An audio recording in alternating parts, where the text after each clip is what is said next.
They say good news travels fast. The final score from Cardiff has ripped round Twickenham ahead of kick-off. Ireland's slip-up has given England a lifeline in the race for this year's RBS Six Nations title. Now they have to go out against Scotland and grab it. Welcome to O2 Inside Line.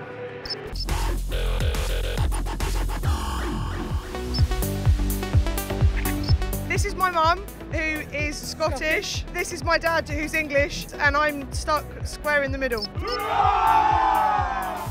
Yeah, for me it's the whole drive in, you know, you get in, you see the crowd, and I think the best thing about this is how unique it is to be in amongst the fans, the people that come and watch us, the people that do anything to be in our position. We get to go out and do a pretty special thing, and it's great to see all the fans.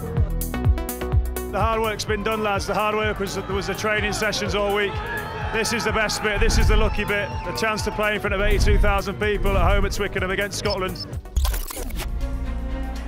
An expectant home crowd had not long taken their seats before they were back on their feet celebrating Jonathan Joseph's try after just 4 minutes. And for much of the early game, England poured forwards, with Luther Burrell, a bootless Mike Brown and Jack Noel all having chances, but none were taken, and Scotland added to the sense of frustration by snapping up a well-worked try from Mark Bennett. But England's first half was summed up when Anthony Watson screamed away to the line, only for the try to be denied for a forward pass.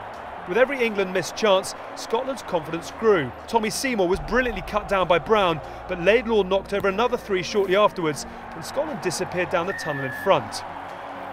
England had plenty to sort out in the half-time break, but offered a quick solution minutes after half-time when George Ford ghosted under the bar for his first test try, adding the simple conversion and another penalty shortly afterwards to open up a 7-point lead.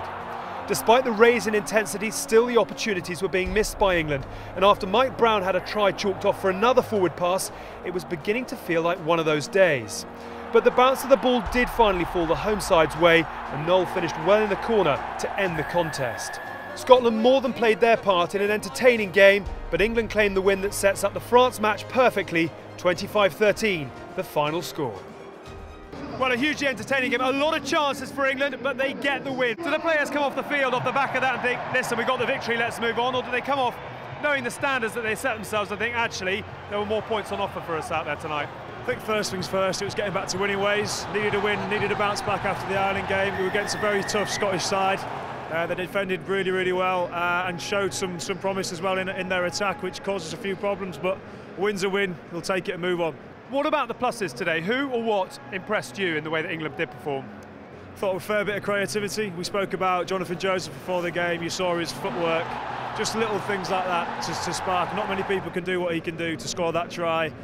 Created a few more chances, I thought the handling was good, but I think the boys will look at it thinking, you know, what could have been a bit more. OK, let's get the players' view on the Calcutta Cup win. We were lacklustre in that first half a little bit. We were off our game a little bit. We weren't getting off the line as well as we wanted to.